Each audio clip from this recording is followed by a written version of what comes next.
Welcome, bent riders around the world. My name is Gary Solomon, and you're watching the Laidback Bike Report. Hey, we're coming to you live from Pickerington, Ohio at the Laidback Bike Studios, where every month we produce this live broadcast. It will be logged on YouTube afterwards, so if you can't watch live like you're doing right now, you can always come back and see it later on. If you look in the lower right-hand corner, you'll see a little red subscribe button. We would really appreciate if you would click on that. There is a notification bell there that will give you a little notification each time we go live or submit a new video. So it's just once a month or so, but we would appreciate it, and hopefully you would appreciate knowing when we have a new video. So subscribe if you can there, and if you look in the upper right-hand corner there, you'll see a little white eye. That is an information link. It'll take you to our website where you can find out lots more about what we do with the Laidback Bike Report. So do that if you can. We have a live chat window. If you are watching on YouTube right now and you look over on this side, you'll see a chat box. And there are quite a few of you who've signed on already, I see. So make sure that you jump in there and make your comments, ask your questions of any of us, any of our guests. It really makes the show a lot more interesting when you're a participant in it. So do that, will you? We'd appreciate it. Now, if you happen to be watching on Bent Rider, on Twitter, on Facebook, you want to click on that YouTube link on the bottom of the video window, and that'll bring you right back into YouTube, and then you can hit the live chat there if that's what you want to do. Okay, what's coming up on the show today? We have an interesting show lined up for you today. We first of all will have a presentation by Cruzbike. We have Maria and Lucia Parker with us. And they're going to talk about their new Kickstarter campaign and that T-50 bike that's been so popular, so much talked about. So we're looking forward to talking to them in just a couple of minutes. The main portion of the show is going to be a retrospective, our panel discussion about Spezi 2017. As most of you know, we did make the trip to Germany this year and saw Spezi, did a bunch of interviews, took a lot of video, and had a great time. So we're going to talk all about what we saw. We're going to go through a slideshow with lots of pictures we haven't shown yet, and let you guys have a crack at asking us any questions you might have about our experience there. So hopefully you'll appreciate that. Brian's news report is going to kind of get folded into that Spezi talk. So he'll have a lot to say, and all the news is really about Spezi as far as that's concerned. So Denny's going to be talking to us about ultra racing, as he usually does. He's got a lot of ultra racing news to talk about. Dana is going to be working on the front derailleurs again, and then we're going to go back to the Google Plus community and talk about the contest winners for the month. Gary, let me just jump in really quickly. I'm actually going to do a presentation on ETAP. Okay. Oh, that's cool. So that's going to fit right in because we're talking a lot about electronics. So yep. Okay, thanks, Dana. That sure. will bring you guys up to date, and we'll see you a little bit later on that. So, all right, let's talk a little bit about our sponsor this month, if we could. I'd like to take a minute to talk to you about our sponsor who has a new recumbent trike this month. Here's what a customer recently said about his new Avenue trike. The Avenue trike arrived in good shape today. Attractive looking vehicle. I adjusted the seat and gave it a spin. It is a very pleasant ride and the seat is comfortable. It easily fits into my Honda Fit, so I can take it to the bicycle path by the lake, says Randy. Now, if you haven't heard of Avenue trikes, you'll be interested to know they are made by the Bicycle Man, the same folks who manufacture linear recumbents. Peter Stull, who is the Bicycle Man, says, our customers have been looking for an economical trike that is fun to ride. They typically want wide range gearing, a higher breathable padded seat, and handling that won't scare them going over 15 miles an hour. In 2013, we began designing a trike with these customers in mind. This concept became the Avenue Trike First Avenue. By taking advantage of everything we'd learned from designing and manufacturing linear recumbents over 15 years, and selling many brands of recumbents in our shop over 20 years, we feel we've come up with a winner. When their production samples arrived in 2015, Peter hit the road, stopping at recumbent bicycle shops and regional bike shows.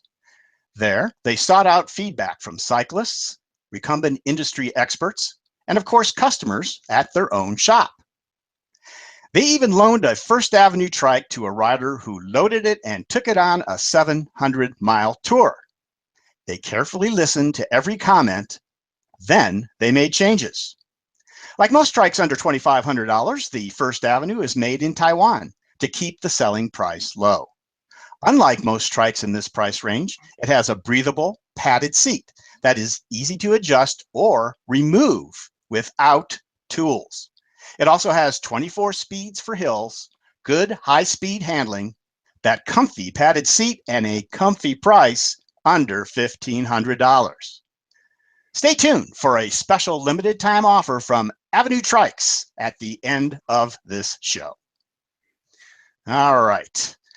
At this point, folks, we're going to introduce our panelists. We have a new addition here today for this show. So let's start, first of all, by saying that Karl Kidd is not with us today. We really miss him. He handles all our media, and Brian and I will be jumping in there trying to do our best to cover for it. So thank you, Brian. And if you don't see Brian's face quite as much as you usually would, it's because he's behind the scenes working the slideshow. But we will get him on here by popular demand, I guess. Okay, so not that popular. It's pretty popular. All right. First of all, from Salzgitter, Germany, our webcast director, Lars Kamm. Hi, Lars.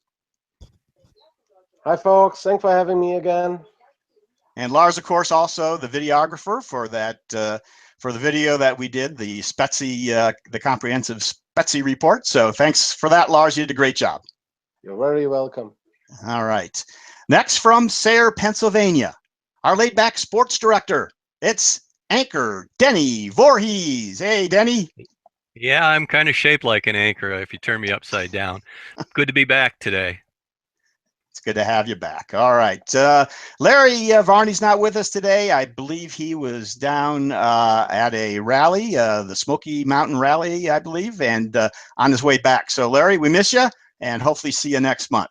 Rochester, New York is where you'll find the founder and editor of Bent Rider and the anchor of the Laidback News Desk. And we will see his face at this time. It's Brian Ball. Hey, Brian. Hey, it's me and my face. How you doing? Thank you for bringing that face with you today. What does an upside down anchor look like? I didn't understand that reference one bit. Well, just turn me upside down and take a look. Okay, let's move along if we can. At this point, we will go, it seems like an appropriate time to go to North Hollywood, California, where our recumbent wrench and technology expert resides, the expert owner of Bent Up Cycles, Dana Lieberman. Hello again, Dana. Hey guys, good to see you again. Glad you had a great time at Spezi. Thanks. Wish I was there. Yeah. We wish you were too. Maybe next time around. We'd love to have you on the crew. I'm hoping next year. That would be great. And also back to Germany, we have a guest panelist with us today from Berlin. He's a veteran recumbent tourist and a member of our crew at Spezi, a good friend of ours. It's Oliver Brandemuller. Hello, Oliver. Hi from Berlin. So I'm a first timer. Please excuse. We will, I'm sure we'll be hearing from you today, so we're glad to have you on the show. Thanks, Oliver. Thanks. All right. Dana, if you wouldn't mind muting your, we're getting, okay. There we go. Thank you very much. Okay, folks, at this point, let's get that show started. So I told you a little bit earlier, we're going to talk to the folks at Cruzbike, and today we do have the CEO of Cruzbike, Maria Parker. Hello, Maria. Hi. How are you? We're good. We're good. We're so glad to have you on. And we also have Lucia Parker, who is the Cruzbike from the Cruzbike Kickstarter campaign. She's the director of e-commerce, I believe, if that's not correct. Is that right, Lucia? Are you there? That's right. It's great to be here. It's good to have you, but I don't see you. Where are you? Everybody else see her? No. Okay. Well, that's all right. I see her. Do you see her? Yeah. Okay. Oh, now I see her. She's back. Okay. let's go ahead and talk to Maria and Lucia about this Kickstarter campaign and the T-50. And I think, Maria, you're going to start a little bit about talk to us a little bit about the genesis of the whole T-50 bike. So talk to us a little bit about that, if you would. Sure. Can I show the picture, Brian, of our T-50? And Brian, yep, Brian will put that up there. Hang on just a second. So, yeah, I can talk while he's doing that. Okay. The T-50, we at Cruzbike, our mission, like many recumbent companies, is to get more people riding bicycles. So for years, I've wanted to have a price accessible cruise bike that was beautiful and fun and made people look at it and say, "Ooh, I want to ride that." So we've been working on it, and I think with the T-50 we have succeeded. It's a beautiful bike. There it is, and it's price accessible. We're making it in Taiwan. It's got all that we've learned in the last 12 years of producing bikes. I don't know, some of you who know Cruzbike well know that we used to produce, our very first product was a conversion kit where you could buy a kit and use it on a Y-frame mountain bike and convert it to a recumbent bike. And those sold really well and people could experiment with them and have projects. But we found that the frame that would work with the conversion kit was no longer being made. So we really haven't had something to fill that spot until the T-50s. The T-50 is very affordable. You get the frame, which is the right frame, and the front triangle and the seat on Kickstarter for $650. So it's a great project bike. It's just a great platform for builders. And for people who aren't builders, it's a beautiful, affordable bike. So we're really excited about it. And as I said, next slide, please. So this slide demonstrates the previous one. This, there we go. Brian's got trouble with his trackball on this thing. What so we love about Cruzbike, what we think makes Cruzbike special, is that it's like a typical diamond frame bike in that the triangle there where all the power is happening is just moved forward. So it's very stiff. It climbs really well. And we think people can kind of understand that this is just like the bike that they know, except much more comfortable because we're able to put a seat on it that supports your back and takes all of the pain points from riding away. So we're excited about that. And we think we've proven this platform with all of the racing that we've done. You can do the next slide, Brian. All of the world records that we've set. We're excited that we think we've shown that our technology is terrific and fast, and especially good on hills. So we're just really excited to have something that's going to introduce a whole new group of people to our product and to recumbents in general. So we wanted to do something that was a little different this time. Our goal had been to sell a certain number this year, and then Lucia, who's our marketer, came on board and said, "You know what? We can really blow this thing up. What we really want is to get thousands of these out there.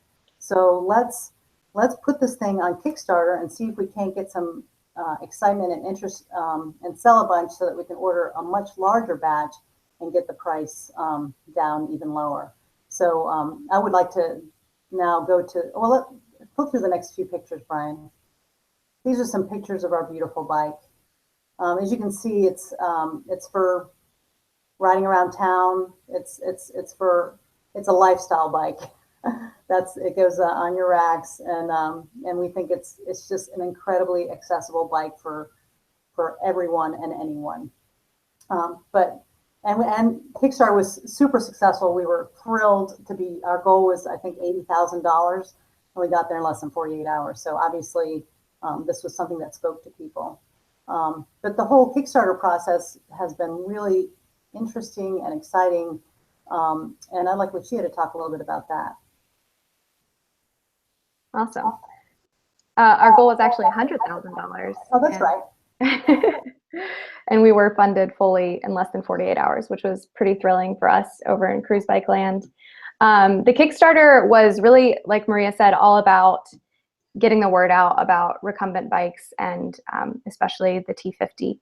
And we worked really hard leading into the campaign to build interest and get it launched with a lot of energy, which we did. And so the idea there was, again, like Maria said, we wanted this to make an impact, and we talked about what our goals were for selling this bike. We had talked about kind of what it was replacing in our lineup with the conversion kit and the soft rider, and we picked, you know, this really huge goal to sell a bunch of T50s in 6 months and, like, you know, get through half of our initial order. It says I'm presenting, but anyway, so we said, okay, we're going to try to do that in 6 months. And then we started thinking about it. We're like, this is the bike that is going to change the world. This is the bike that's going to be accessible to many, many people. It's going to be accessible aesthetically. It's going to be beautiful. It's going to be at a great price that people don't have to think too hard about taking that leap over to the recumbent world. So we were like, what does that look like? What does changing the world look like with this bike? And it looks like selling a lot more bikes a lot more quickly. So that's why we went for the Kickstarter campaign. And we were, I mean, I hoped that we would get funded in 35 days, but to get funded in 48 hours was just incredible. And a huge part of our success definitely goes to the Cruzbike tribe. I mean, we have the most incredible customer base, the most incredible community of people who ride our bikes and share that joy. And we saw that in full force with the launch of the Kickstarter campaign. So it was an adventure. It was a lot of work. I'm happy to answer questions about that process if anyone's interested in it. But mostly we're just really excited to get this bike out to the world in a big way. And we should note that the Kickstarter closes on Tuesday. So you still have your opportunity to get an inexpensive cruise bike through Tuesday evening or afternoon. Right, you have a couple more days, I know, to go for that. So yeah, so can you guys talk to us a little bit about the status of the T-50 then? So you hit your target in just a couple of days, and then I know Brian was asking a little bit earlier. So now you've essentially sold out the first run. Tell us exactly how that's going and what the plan is to continue producing these. I can take that question, at least as far as the Kickstarter goes. So the initial batch is an early bird batch. So the whole idea was that we were going to place a second order with the funding received in this Kickstarter campaign. I wouldn't use the phrase sold out. I would say we're fully funded, and the early bird frame sets are nearly gone. So there are 1 or 2 left. I think if someone wants to hop on right now and back the campaign, they can get theirs in July, which is when the early bird frames will ship. And then the second phase backers those bikes will ship in December. Okay. Yeah, it's a gorgeous looking bike. You know, I have a couple comments here. From Jim Pratt. He says, I missed the conversion kits, but great that the T-50 is filling the place left over from the old kits. So he thinks that's a good idea. And Zachary Mormon thinks it's pretty cool. That's great to hear. Okay, guys, Lucia, we're having some issues with your video. Lars tried to come to you, but it's kind of frozen up. So if you'll do me a favor and just hit your Control R button, you'll go away and maybe hopefully come right back and get fixed. And then I want to point out that once the Kickstarter campaign is over, we're going to raise the prices. It's going to go to our website. We'll have those bikes for sale on our website, but they'll be a little bit more expensive. So if you want to get a bargain bike right now through Tuesday is your time to do it. This is the time to do it. Absolutely. And if I can go ahead. If I can try, I actually, they sent me one before the Kickstarter started so I could get a little ride on it. And it's a great bike. I really, really like it. I know that this is maybe a bit behind the scenes stuff, but you have some Portland-based employees now. And I can say if you're into that kind of Portland commuter bike culture, this is like the most Portlandy Portland bike I've seen when I got it. I really like it. It's got like the wood fenders and the wood deck and the cork grips. and it looks great, especially for the price, and it rides really nice. I've been riding the hell out of it. So I don't know if you guys wanted me to keep riding it after I did the review, but sorry, I have been. So, but it's a really fun bike to ride. It's very simple. It's very easy to ride. You know, my 15-year-old daughter is already threatening to steal it if you guys leave it here. So it's a really fun bike and at a great price. And I think it will definitely get more people out on cruise bikes and get them to try the front wheel drive thing. Cause it's not, I think people think of you guys as a company that wins a lot of races, but this is a bike that's actually very usable around the street and it's a great city commuter. Well, thanks, Brian. Even when you're commuting in the city, you have to climb hills sometimes. So we think that our technology works. I should have said too that the frame, if you buy the frame set, it's extremely flexible. You know, you can put any size wheels on it. You can electrify it. You know, I'm sure there are people already dreaming about what a crazy thing they're going to do with their frame. The frame is very simple, and that keeps our costs down, of course, for producing it. But it also allows people to dream big and wild with what they might like to do with their T-50 frame set. All right. Any other panelists have questions? Lucia, it's nice to see you back again. Any other panelists have questions? Okay. All right, then. I guess we will leave it there. So go ahead and put Maria back on. And Maria, I want to thank you for coming on and sharing the information about the T-50 with us. We wish you well and great success. You've already started with some real big success with the Kickstarter campaign. So we will talk to you again soon, I'm sure. And good luck with the Kickstarter at the finish on that and the T-50. We'll talk again soon. And Lucia, thank you also. Sorry about the technical difficulties. It's good to have you back on. Thank you. Thanks very much for having us so much. Okay. All right. Thanks, guys. All right, folks. That was the Parkers there talking to you about the Kickstarter campaign. So if you guys are interested in that T-50, jump on that. It's just until next Tuesday.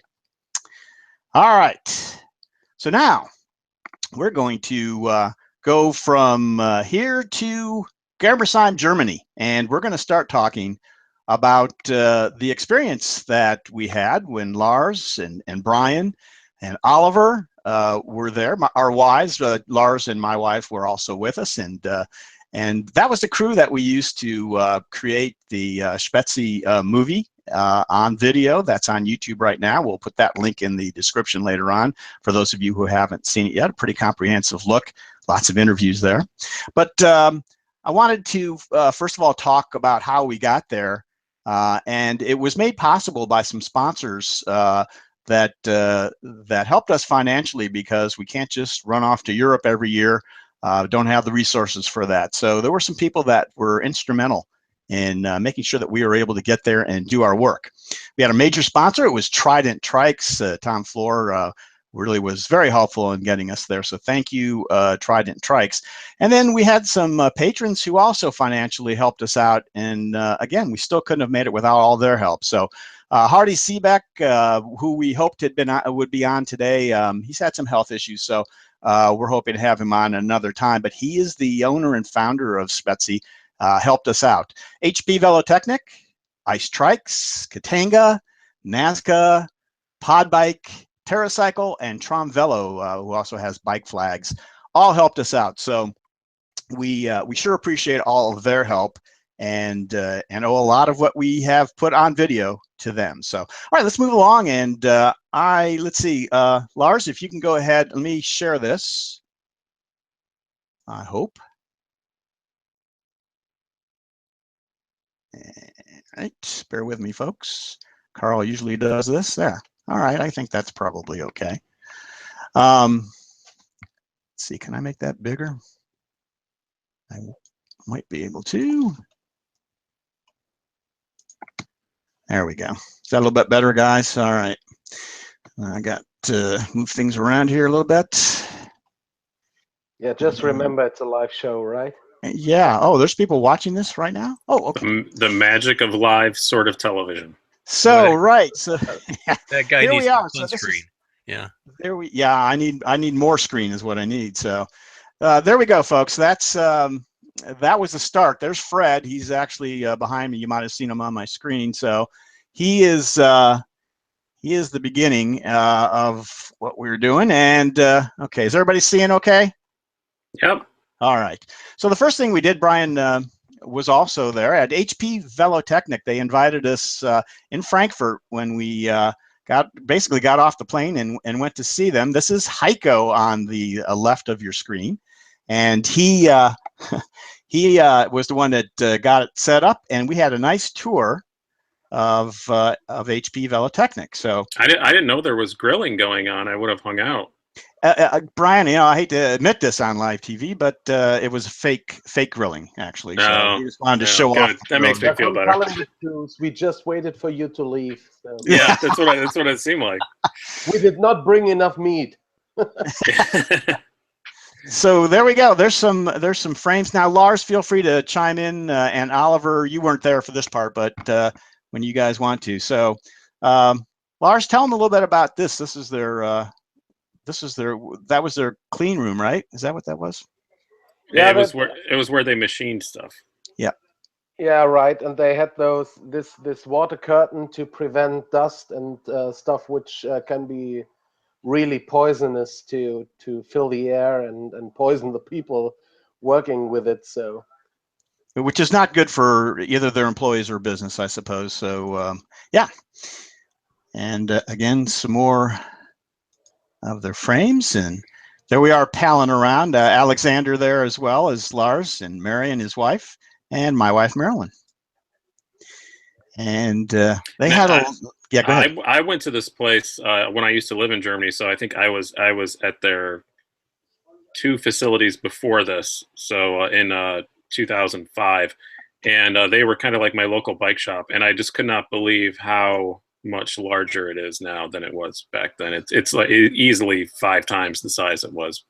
Yeah, your jaw drops when you see everything hanging from the ceiling and all the work being done. And here you see the assemblers working on bikes there. More chitty chat. There I am with some boxes. There's lots of boxes there. These 2 gentlemen are the owners and founders of HP Velotechnik. It's Paul and Daniel, right? They took us out to lunch at this cool restaurant, and of course they rode their bike and trike there, and we kind of met them there. A really cool time. Yeah, the fun stuff was, in my opinion, that they told us if they weren't preparing for Spezi, they would have lent us some bikes to go along with them to the dinner. So that would have been a great experience. But yeah, we could have ridden over there. That would have been fun. It was an excuse, though. I think they had plenty. I was entirely too tired to ride a bike at that point. Yeah, and jet lagged, I think. So it was tough. Wasn't too tired to drive a Mercedes, so that wouldn't I survived that. All right, this was the prototyping room. Am I right, Lars? Isn't that what they were doing here? Yeah, right. And playing around with different frames, and they said I could take this picture. I guess they just, you can see where they just weld on different, increase the size here and there and try it out, I suppose. So. And when their trikes are done, it goes in a big box. And here's Paul, and this is how it all got started. Lars, you want to tell that part of the story? Well, obviously when he was in school, there was some competition about economy-friendly transportation, and he won the first prize on this with a trike and with a shell that was completely self-built. And so this was the very start of HP Velotechnik, really. It had some innovations, it had some suspension, and so the trike basis of this is what kind of gave them the idea to start a business. So we got a chance to tour through the offices and meet everybody there, and they had a couple of museum pieces sitting on some bookshelves there, including this One of the very first street machines, right, Lars? Isn't that what that was? Yeah, that's right. When I saw this bike, I instantly said, "Oh, look, that's the grandpa of my bike," because that's a very first generation street machine, and I think there's 2 or 3 generations between them. So that was it. Heiko said goodbye, threw us out of there, but we had a wonderful time. They were very gracious hosts, and had a wonderful tour there at HP. Hey, Gary, can I throw something in there just really quickly? Please go ahead. I just want to add for the U.S. customers, please don't think the bikes are shipped to us like that. That's how they ship in Europe. I guess German mail can actually take a full-sized bike that holds inside that box. But when it comes to our shop, it's definitely in pieces. Right. Yeah, so just to make that clear, Dana is right. Heiko told us that the big boxes are basically for shipment in Germany. When I did understand him correctly, overseas they come completely torn apart. Well, what they call complete knockdown or something, and yeah, well, that's it basically. They got to find the best way to ship it. Go ahead, Brian. And with enough bubble wrap to repack 2 other bikes, which I always like getting HP stuff because there's so much bubble wrap that I get to reuse it later on. Oh yeah, we've joked that it will take us longer to unpack the bike than it will take to actually build it. All right. Well, so after the tour of HP, then that was a Thursday. Then Friday was setup day at Spezi. So we came along to see what was going on there. And here, first of all, we got a hold of the catalog, the 2017 catalog. And what's notable about that is not only that they were talking about the history of the bike and about Velomobiles, which was an emphasis this year. But when we started paging through it, we found this article, which we were kind of shocked to see. It's kind of cool. So as most of you know, we were at Spezi for the first time last year, along with Larry Varney. And Lars, I guess at some point, this is not the point, but you could translate that for us. But I think it just talks about the GoFundMe campaign, I think, that we put together for getting Larry to Spezi last year and everything that went on there, and some nice pictures of us doing our work last year. Basically, the title says, via crowdfunding to Spezi, Larry made it. And he did. So anyways, we were happy to see that in the catalog, and kind of surprised to see that. So here we are, kind of walking the grounds. Spezi is put on in 3 major halls inside, and then there's a great big outdoor arena which houses the outdoor booth. So this is what you're looking at here, and the start of the scaffolding for a booth here. And that's kind of what the area looks like as it's just getting started. And you'll see as we go along, it fills up with dozens of booths. And here we go with Sunrider, I guess, and then on the inside, this is the main hall, and you can see people just starting to get set up here. And I posted this on Facebook this morning. Kind of crazy, dangerous high wire acting by some ICE employees setting up. That looks totally safe. Yeah, I don't think so. Now, see, as opposed to ICE, now here's HP. See, these guys are using ladders, although I don't know if that's David. I can't tell. Somebody is like leaning way over here. But yeah, I guess just to say that it's they go through a lot and they risk their lives to put on the show. So, but it must go on. So there we go. There's the Aizu Booth. And I talked a little bit about Hardy Zebek, who owns the Spezi show, and here he is right in the middle here. Here's Hardy. I saw him on Friday, I guess, before he started having some of his health issues. So there was that. And Lars, this was one of Lars's favorite shots. Lars, you want to talk about this this little miniature trike here? Yeah, those are KMX. They obviously come in different sizes, and I have seen those for adults. which looked like a nice ride, and they can take a beating. And the small ones, I asked the guy who unpacked them from the van how much they would cost, because I'm thinking about getting one of those for the little ones in a year or two years time. Here's the danger with those, though, Lars. My son now, he's 17. I bought him one of those when he was 4, and he still does not know how to ride a two-wheeler, does not understand why a human being would do that. Okay, he's always had a trike and he thinks they're fun, so he's like, I don't know why people ride two-wheelers. It seems totally much more sensible to ride a trike, and he refuses to. Here's the deal. I told my daughter that my granddaughter will just get to ride one of these trikes when she has learned to ride a two-wheeler. So you see, Brian, he has apparently thought of everything ahead of time. So, all right, guys, let's Brian, move I along think that's here. a parenting issue. I did not think ahead. That would have been a hard one, Brian. So, all right, we'll continue now with the setup. You can see more setup going on here. People bringing things into, this is the second hall here. And then after we took a look at the setup, we had a chance to have dinner at this Brickyard, right? Lars, was that the name of the place? This is right, and that's an old brickyard. Yeah, it's an old brickyard that they configured into a restaurant, but which is right down the path here. A couple of things of note. So this is the Rhine River right here, and people pull their barges right up and have dinner. And of course, people pull their Velomobiles right up in the middle of Spezi, and you can see one of the large lineups of different kinds of Velomobiles. Just one of the amazing sights. Go ahead, Lars.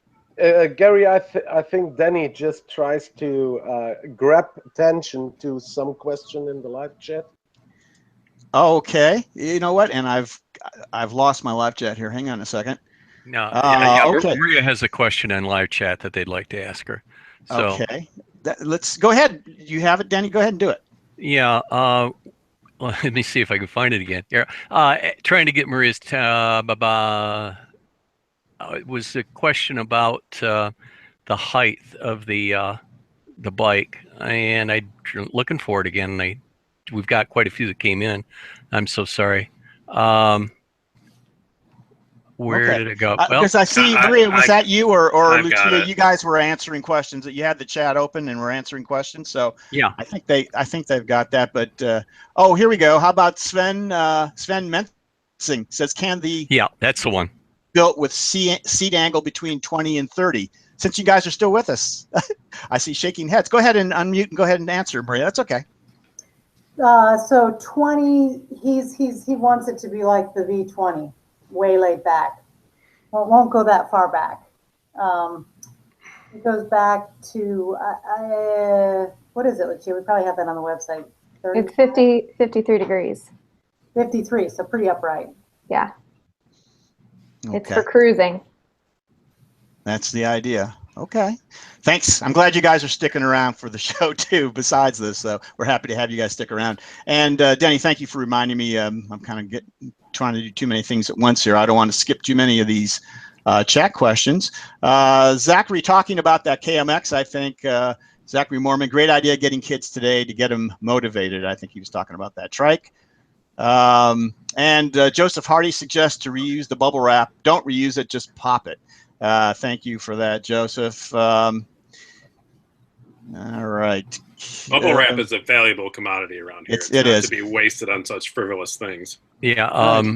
Seat angle affect the balance of the two-wheel bent. Joseph Hardy. I can answer that one if you're still on the T-50. I mean, it doesn't adjust a huge amount, and you're pretty much right smack dab in the middle by the way it adjusts. So it really doesn't affect anything much at all. The more upright you are, to answer the question maybe a little differently, is the easier it is to ride, because we're used to being upright to learn to ride. So I would say the more upright you are, the better it is for a beginner particularly. Okay. I would agree. All right. Okay, folks. So let's move on back to Spezi here, though. And if anything else comes up, and if you guys do have a question, put it on chat. And if it still has to do with Cruzbike, that's fine. We'll jump back there and get it. So Joseph Hardy says, yeah, every time me and my wife pass kids on our trikes, they're like, whoa, cool. Dad and Mom, I want one of those. So we're back to the KMX kind of talk here. And yeah, okay. Yeah. By the way, I asked the guy about the price, and he said something about 500 and 600 euros. So that's for not the a trike token to spend on a trike like that. That could be ridden for perhaps 10 years to come. So right, unless you got a bunch of kids and can pass it along, and or you'd have to sell it, I guess. But that's right. Okay, and then another scene along the Rhine here with that beautiful Velomobile, the DF. Yeah, right there. So it was a beautiful evening and good food there every year. So that's a place where I guess most of the, I shouldn't say most, but a lot of the people that go to Spezi go Friday night, and you get a chance to meet a lot of them there and see what they've got. So, all right. So now back to Spezi, and you can see that you saw the one lineup along the pathway there. Here's a lineup in front of Spezi, the parking area for Velomobiles. I don't think you'll see this in too many places around the world. So. Brian wanted to add a slide here. Go ahead, Brian. Yeah, well, back to what you, the last one too. That's just like the parking lots, I guess you'd call them, even not just the Velomobile area, but where out front where everybody else park their bikes. Like that's a show in and of itself. Is all the cool, weird, European stuff that we don't see over here is just amazing. Like, and I was surprised I actually saw there's 3 Musashis there, which. You're going to see that a little bit later. Yeah, and it's like there's and there was just old bikes that I recognized from when I lived there, and just like the stuff that we call high performance bikes, like guys ride across Europe on Optima Barons over there, which we consider a track bike, but over there they're just like, no, it's a totally normal touring bike. And Brian, you and I were talking about this before the show a little bit about exactly what you're talking about here, but also that Spezi is more than just show for the industry to show their wares. It's also a place where people come that love recumbent bikes, maybe home builders, maybe just have their bikes they want to show off. It's like a mecca. It's like a mecca for recumbent bikes because they want to show them off. They want to trade ideas, and you will see as we go through some of these slides some of examples of this. Besides the people that actually paid for booths at the show, and also if you check the video, you'll also see a number of examples of our interviews with some people that weren't officially there as Spezi. And there have been bike companies born out of being in the parking lot at Spezi. I mean, exactly. The first time I saw Aizu, I think they paid something, but it was like they had a small little thing outside that wasn't really an official part of the show, and now they're Aizu, so it's things just get born out of that place. It's just a conference of ideas, and there's thousands of people that come, and something might get picked up or it might not, and everything there is interesting, even if it's to the point of looking in a booth and seeing something weird and saying, why the hell did they do that? It's still interesting. It's like it's not like walking through Interbike where there's miles of cookie cutter diamond frame bikes. And there was that Rare Trike booth last year at Spezi, which we interviewed Mark Plaber, I believe is his name. And he paid for a small booth, but he was just there to show off his idea about his tilting trike and his new technology, which he continues to push. He really wants to find someone else to take this and run with it. But that's exactly what you're talking about, Brian. I think it is about like an incubator of ideas as well as a show of manufactured events. So, but there's also food there. I've gone to almost every major bike show in the world, and Spezi definitely has the best food of anyone. Like this was new. This wasn't here. I hadn't been to Spezi in a decade. But this was like a Sri Lankan food booth. Like, where do you get that at a bike show? Like, Maria's been to a lot of bike shows. I'm sure she can attest. It's usually like a hot dog if you're lucky. And like this has Sri Lankan food. It had an amazing bakery. You could go get currywurst. I consider myself the world's foremost connoisseur of currywurst. Yeah, and it was right there, Brian. It was like right there. And it's all right there. Yeah, you never leave the grounds. There was at least 7 or 8 food options, and everything was amazing. And if you want to have a nice sit-down fancy dinner, there's a big buffet you can go pay money for and go eat. It's just the best food anywhere. And I may be obsessing about this too much, but for me, at bike shows, I'm always starving. And at Spezi, you're never starving. All right, Bike we're going to move on riders from need this fuel after all, you know. Yeah, we're going to talk about food for the whole time here if we don't move on. Let me, as we'll take a look here at the ice booth, I think here.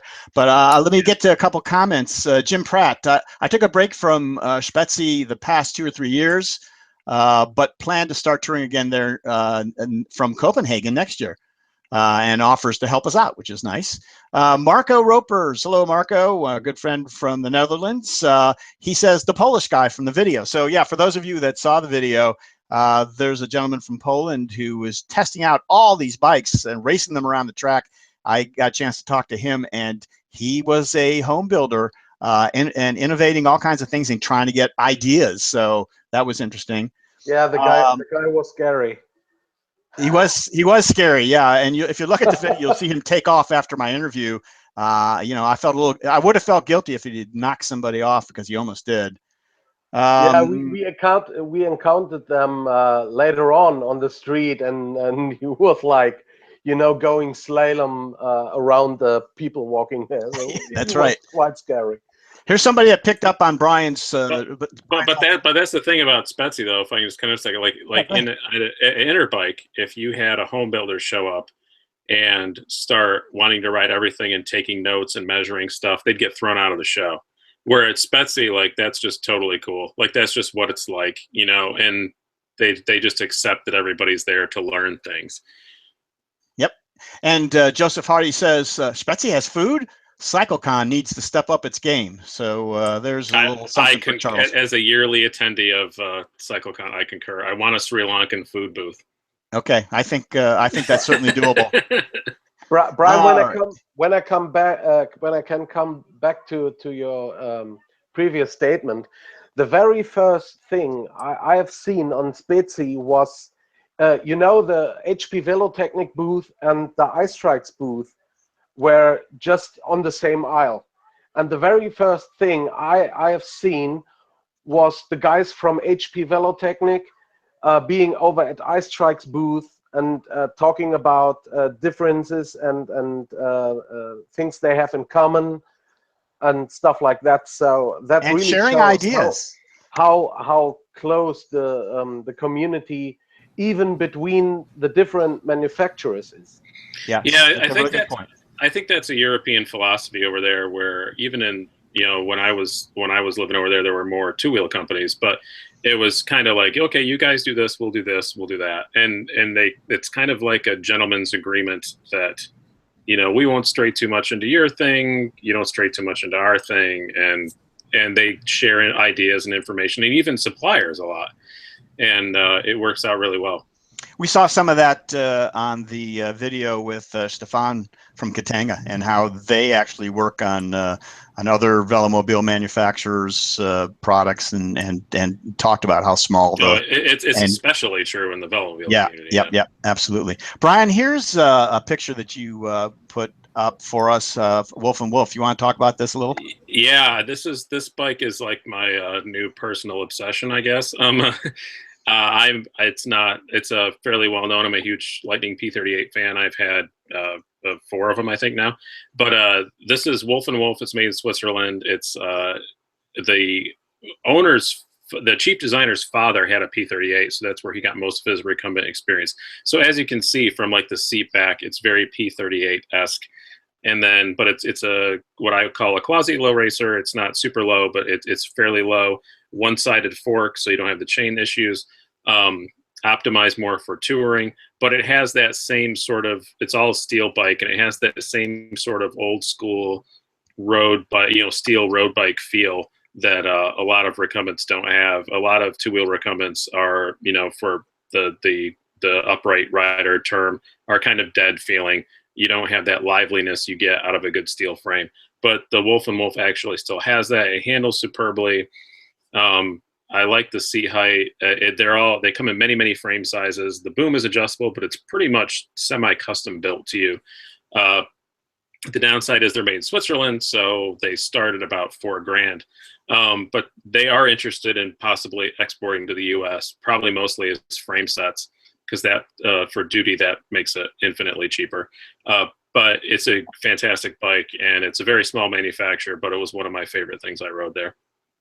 Interesting story of that family too, which we did interview them last year. We didn't get them this year, but okay. And here's again, speaking of the things you'll see at the show, nothing official, but a couple of unusual looking. Yeah, like probably an $8,000. I think that's is that a DF, an older DF? Yep. Parked next to some guy's, cow-shaped home-built thing. And it's just cool, like that and everybody treats everybody equally. There's no like looking down on anybody. Oh, you built that? Well, I paid a lot of money for mine. Like there's none of that. It's just I just love the parking lot let's atmosphere. Let's take a look at your bike. That's interesting. That's basically. And I believe this is like a wooden. We didn't get a chance to talk to these people. Do you guys, Lars? You saw this? Isn't that is that a wooden Velomobile? Yeah, it's made of. I don't know how you call it. A very light plywood. I think it's plywood or something like that. Yeah, that might be the. It's it's like paneling here. I can't think of the name for it. There's a name for that particular kind of. What is it? It starts with an L. I've totally lost the word now. Luan. Yeah, it's like Luan. Yeah. Well, basically, it's wood. So yes, you're right. That's wood. Yeah, it's like very, very, very thin plywood. Yeah. And yep, this was, I think, part of the show actually. Did this tandem here, but I think that was in Hall 2. Anybody see that one? I don't know too much about that. Okay. And there was who was that, Lars? That was the kid that was running around and they had his own Velomobile. Was that Tio's young man, or who was that? I actually don't know. I remember we have seen them at the Brickyard on Friday night. Oh yeah, that's right. I think he was there with his father, but I don't know. It's not Theo's small one. I don't think so. But the point just reminded me. I don't know if this is this the kid? It might be, but there was a young man about his age, and he had his own Velomobile. So just his own DF, by the way, which makes me very jealous. Right. So, for you guys out there looking for something for your kids for the holidays, there you go. Not too expensive, I'm sure. So, all right. So we're just about ready to get started now with the official Spezi. Here I am instructing Lars. Lars, I was telling him this was a camera and how to use it. And he caught right on. Gary was quite bossy about that. Lars caught right on, and there we go. There's him in action with the opening of the show with Tom and Rudy. Tom from Trident and Rudy from Yauta, right? And we did the opening scene for the video with those guys. And that's the door opening up for the first time on Saturday, and people streaming in there. Velomo. So last year we did an interview with Stefan from Velomo, and he was hesitant because of his English, but he did it. And so I went to find him. I found him this year. I said, can we talk about what you got this year? And he said, no, I don't think so. I said, why? He said, I saw your report last year and I was embarrassed of my English. And I said, you did a great job. But this is something that we run into not as much as we did last year, but this year again. And most of the time, these guys still they speak English very well, but they're not confident about it. So we didn't get that. Brian, I know that you did have a chance to talk to the Velomo guys. You want to mention anything about what you saw there? Yeah, and I actually got to ride one, and it's very, very cool. I've been a long time Winchita fan. It's been my great white whale that I've never actually gotten to review one. Kind of a similar steering setup, but a totally different feel because obviously it's got front suspension with the leaf springs. Velomo, I think, actually started doing it first, but they're a very low volume manufacturer. But I think now that Aizu does it, everybody accepts that as something that works. And it's a cool leaf spring front suspension, very, very light. I was surprised to see they make them from, all that we see over here is the really super racy ones. But they make one in a full-on, like the picture you have here, it's got a pinion drive. It's a full-on touring trike. And they also had, I don't know if you have a picture of, they have a quad concept that they're working on with a two wheels in the back also with a differential. But very well made, very nice trikes, and they were still ramping up to production probably when you talked to them last year, but they are in full production now. Yeah, and really interesting stuff. I really like their stuff. I wished I could have gotten them on camera, but I'm glad you were able to add that. Let's step back for a minute. Jim Pratt on the chat's telling us about that picture we had up here a second ago. Boo, boo, boo, boo, boo. It says the white and black homemade Velomobile that was next to the cow color DF is from Harold Winkler Mufel, longtime developer of Velomobiles, including a 2-seater and a water-going Velomobile. So thanks for that, Jim. We're not aware of cool. that. I never found the guy to ask anything about. Yeah. Okay, and so then we started rolling through the various booths in the hall, and obviously this is HP. We had a good time with them, talking to them about their trikes, and there's Neil from ICE, and talked a bit with him in the video. You can find all that there.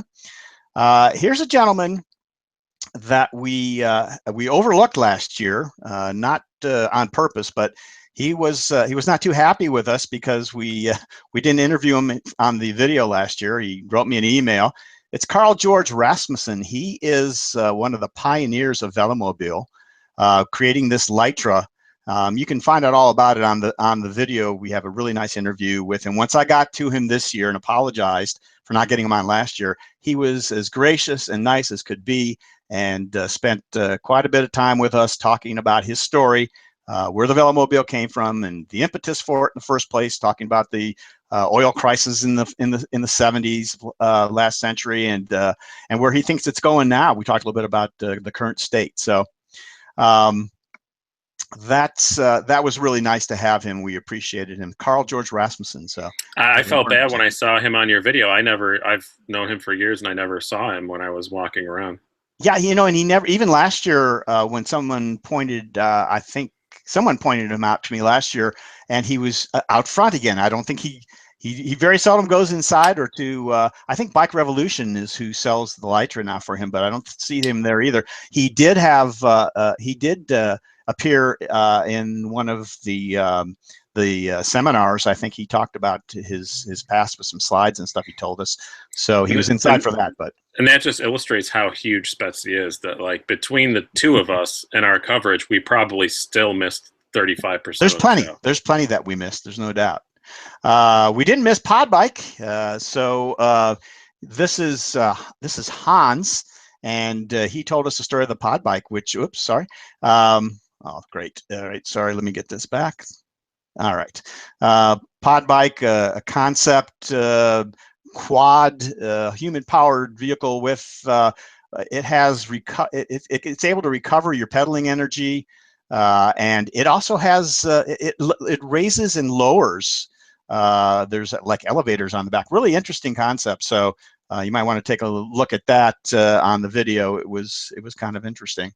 Andreas from Tromvelo, who makes, as you can see, colorful flags and that sort of thing. And he exports it to the U.S. He works also with TerraCycle and sells their flags. I think they sell each other's flags. Another example of kind of cooperation, although TerraCycle is a U.S. company. So there's Pat for you. When I might cut in on that, I was a little bit disappointed though that because I thought Andreas was a little bit underrepresented, if you want to call it that, because he's so much more to the recumbent community world in Germany. So he had this tiny little booth and presented his flags and safety gadgets there, and well, maybe hopefully in the next years we have a chance to see a little bit more of what he does. He did mention to us in the interview at the beginning of it that he had a number of shops around Germany and that they sell all sorts of recumbent things. But yeah, it looks like he was just more pointed towards doing this there. I'm not sure why that was. He was a very nice, very interesting guy, Lars. I think you're right. So. And now those flags are the previous iteration of Purple Sky. He bought all their he bought their stuff. He mentioned that on the video there. So, all right, and then of course we got to Trident, talk to Tom, and he showed us the quad that they've got going there, and Rudy showing us the Blue Line Yauta, the motorized helping handled quad that he has there. We did talk to Kaz, so Pat Franz did send a contingent to Spezi, and they were there to learn and see what's going on. And TerraCycle sells their wares in Europe through Icleta, and so there was that booth right there. But they did have a presence there. So this is, of course, the Katanga booth. There's Stefan, who appeared on our show a couple of months ago. We had a very nice interview where he showed us how he makes those wow Velomobiles. Had a chance to sit in that. The only booth protected by a genuine wolf. Yeah, I don't think is that a wolf? Yeah. So it's half. The dog's half wolf. There you go. It was nice to see that too. And quickly back to this Velomobile. So right before I got a chance to sit in it, there was a guy who was like 6'8" who wanted to see whether he could fit. And so he was in it, and you'll see in the video, you'll see Stefan working on the front end there, adjusting the boom and everything for him. And then they didn't do anything when I sat in. I couldn't even reach the pedals. It was kind of embarrassing. But just to show that there's a wide variety of people that can fit in there. I actually got to ride it, and I have to say, that for me personally, that was my favorite Velomobile of the show. It's the side stick steering is a bit controversial, but I liked it a lot. You have to put a lot of effort into it to get it to steer, but the turn radius is still really tight, and all Velomobiles are a lot of them are just kind of how they fit you, because some of them fit some heights differently and some fit other heights, and that one just fit me very, very well. Nice to know. That and the DF were the two that I think fit me the best. All right, well, here was one thing. The only reason, as far as I understood, that the tall guy couldn't ride it was that they had to lengthen the chain for him.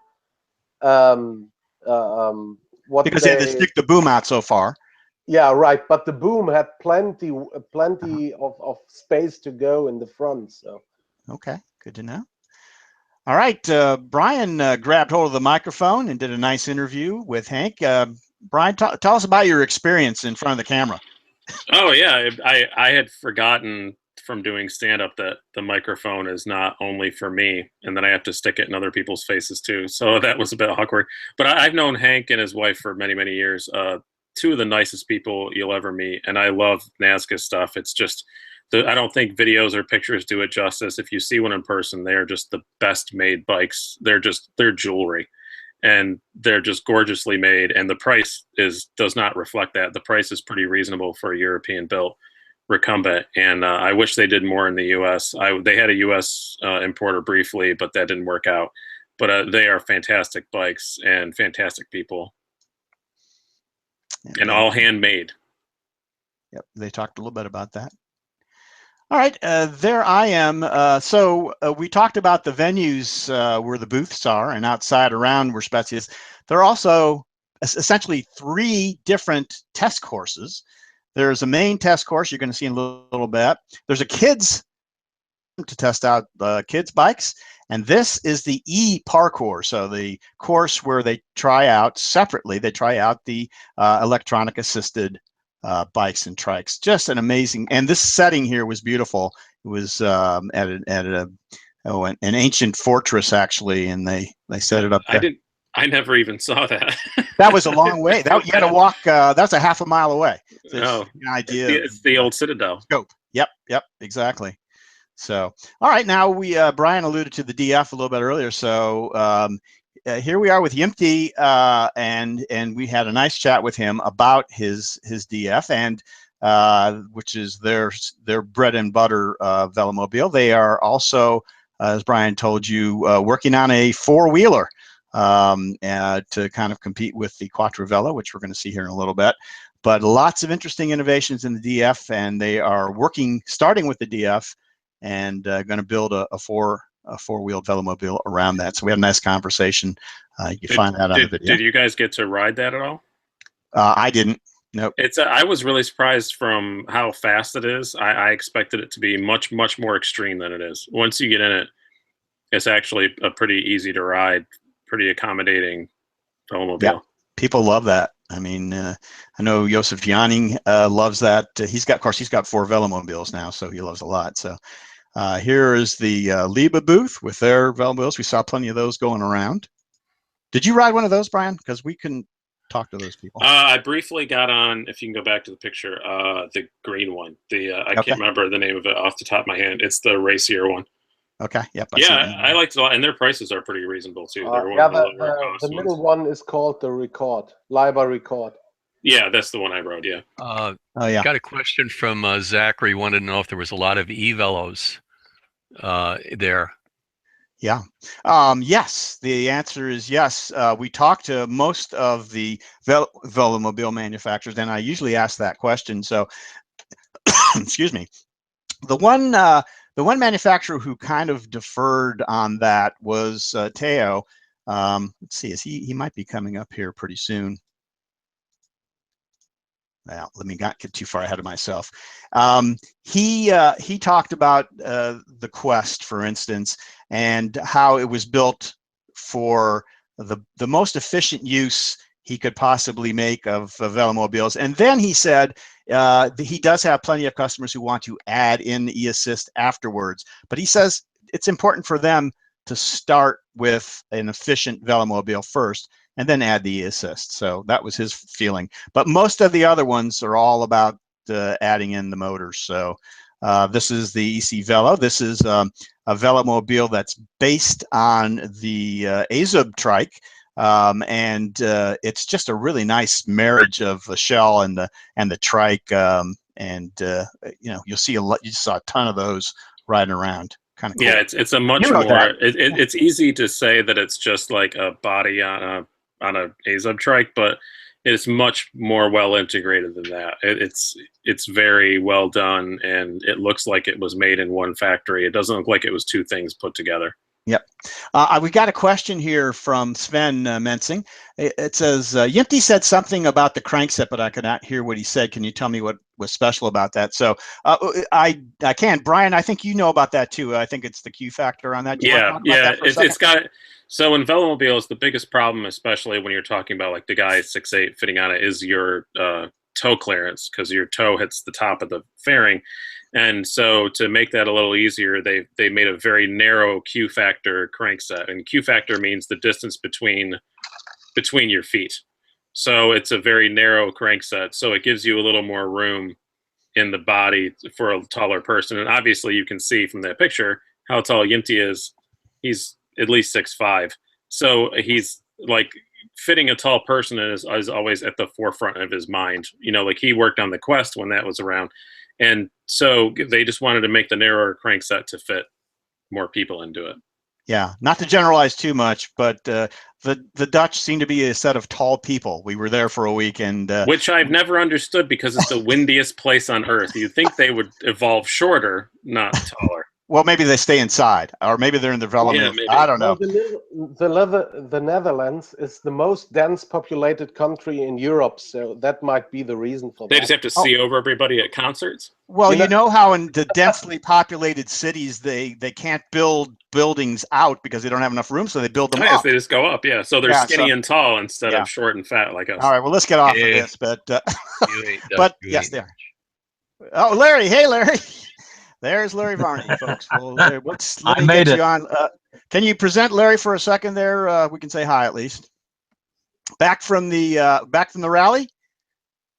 Yeah, I just got back a little while ago, and I thought, hey, maybe they're still online. So we are. Anyway. We're going at it. So it's good to see you, Larry. All right, stick with us. It was a great day yesterday, but rainy today. So I'm back. It's only been an hour and 10 minutes. Of course, we're still on.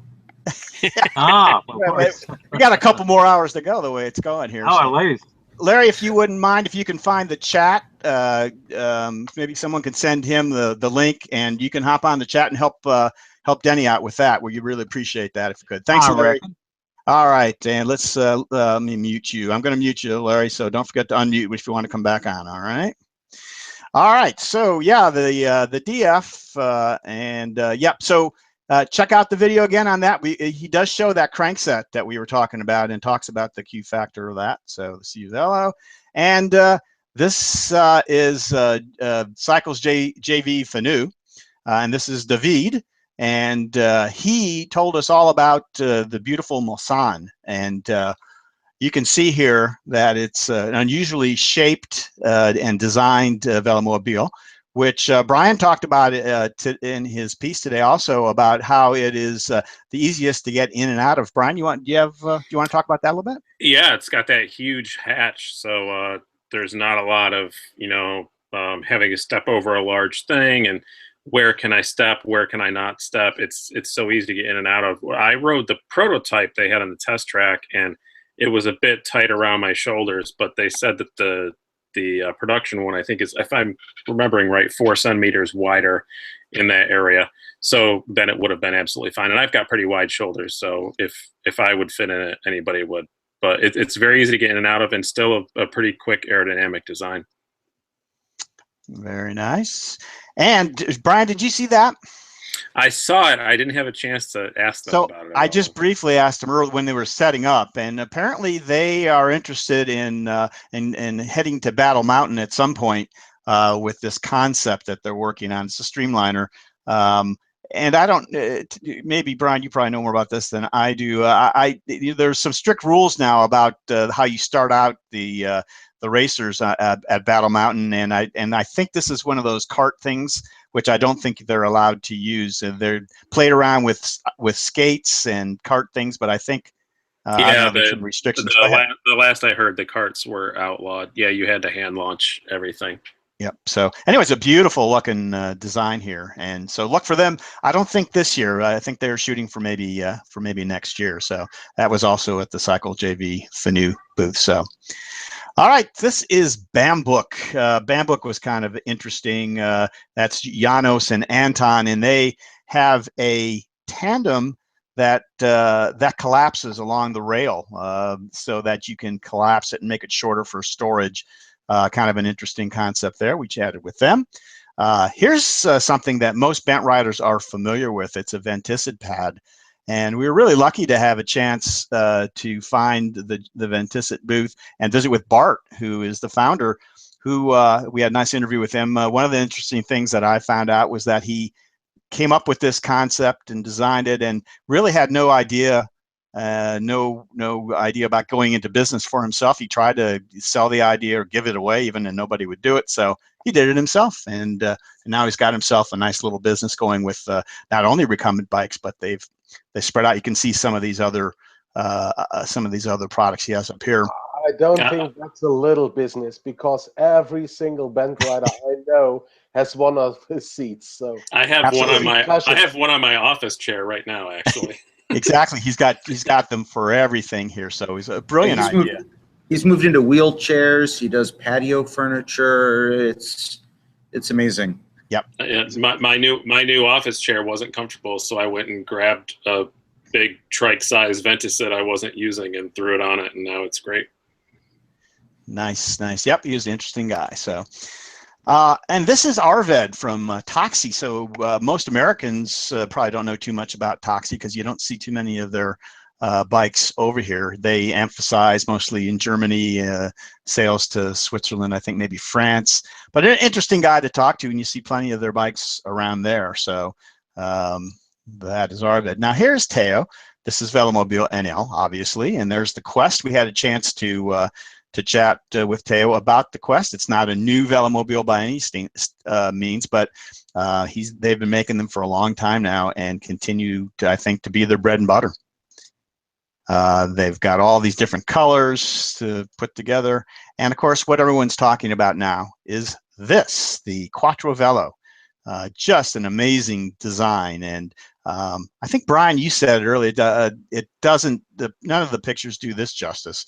No, it's gorgeous. Yeah. So it's big. It's comfortable. It's stable. Behind them, there's lots of storage room.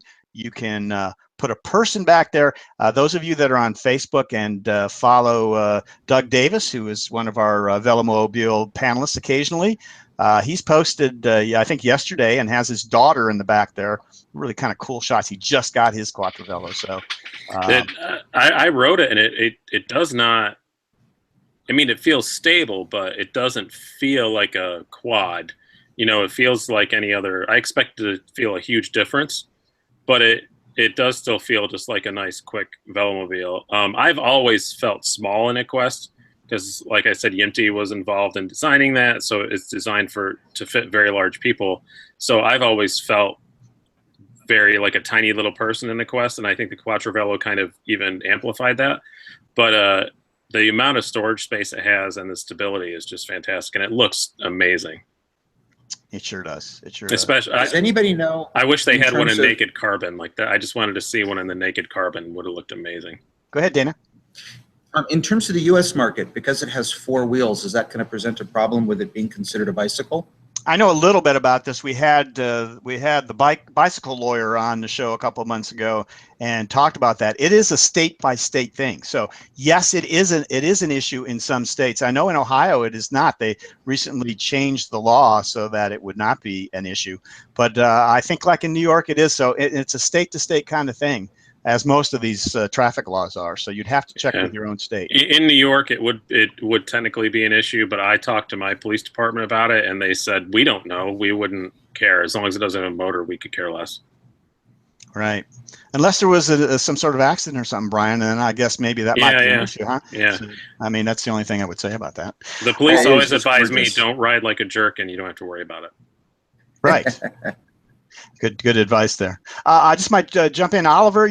I want you, if you're there, if you want to jump in at any time here, you're sure welcome to talk. I don't want you to think like you're just hanging out. So, if anything that you see, any of the pictures you see, you want to comment, just unmute yourself and jump in there. Well, most of the things I would have said, you already said. Actually, for the Quattro Velo, it was not the only quad Velomobile we've seen there. Actually, the only one I've ridden, and yeah, I can also say when you ride it, at least in a straight road or so, you don't even notice it has 4 wheels. I was not about to speed around any turns, but I actually had the feeling it was more stable when turning. And it fits you well? It fitted me very well, yeah.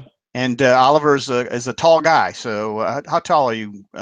Can you tell me? 190 centimeters. I don't know if anybody. I knew you were going to say that. Right. 190 centimeters. That's like 6'4". Okay. I was going to say that doesn't seem that much, but you know, it's because it's centimeters. So, all right. So, yep. Stay with us, Oliver, and you're welcome to jump in anytime. So we're going to move along here.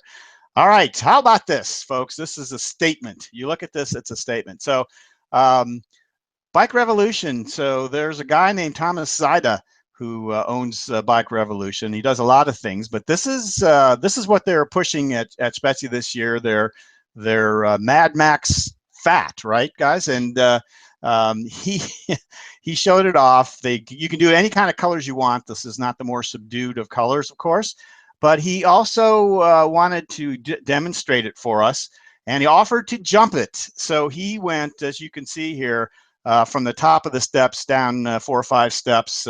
He didn't get a whole lot of air, but still, he went flying off the top there.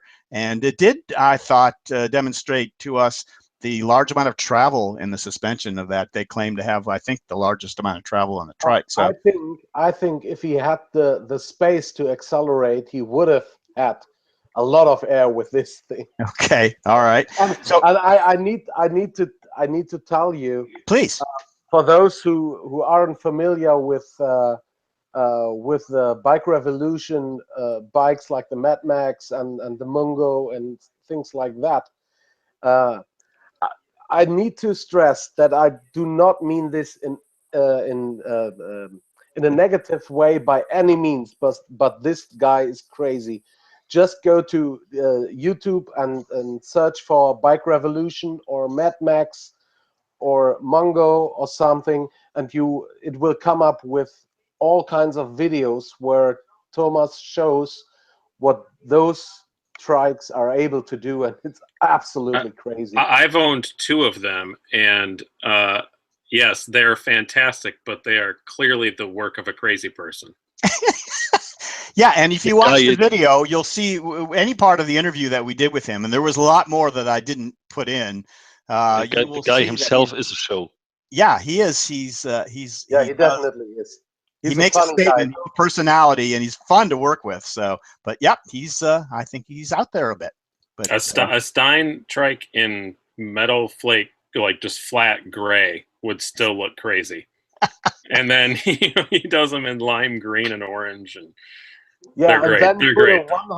a 1,500 watts e-assist on, and race with cars and stuff like that. There are absolutely hilarious videos out there. He talked about drag racing cars and such. So whatever. Let's move along. But yeah, I agree with. If you have a chance, folks, Lars is right. Go look him up. It's worth it. All right. Speaking of crazy people, this is not one, but this is Helga from Work, and he wanted to demonstrate the. I guess is that the boom? Is that what you? That's not the boom. Is that the boom? That's the, he called it the tuba. But he called it the tuba. He went and showed, and he said, here's how you play the tuba. And so this is the Milan, and that's what Rudderworks makes, another beautiful Velomobile. And he's a real character, too. So the interesting interview with him. Did you get a chance? Did they have one to ride, Brian? I don't know if they had one. I rode someone's. It wasn't theirs, but it was an older one. But yeah, I just wanted to see if it kind of fit me okay. And it did, yeah. And now there's a license-built one made in Canada now. Okay. Speaking of fitting okay, so here we are, and this is Eva Ria. This is Eva Ria, and she makes these over-the-helmet hats to add style to road biking helmets. So I'll leave it to you as to whether or not you think this is something you want. But she's a very nice lady, interesting concept. And Lars' wife is there, Marianne, and she was gracious enough to model it for us. So we had fun at that booth. That's an interesting idea. I ordered one for Larry with lots of flowers on it. Larry, I think, would look tremendous in that. Especially if it's green. Yeah, green flowers and a pink hat.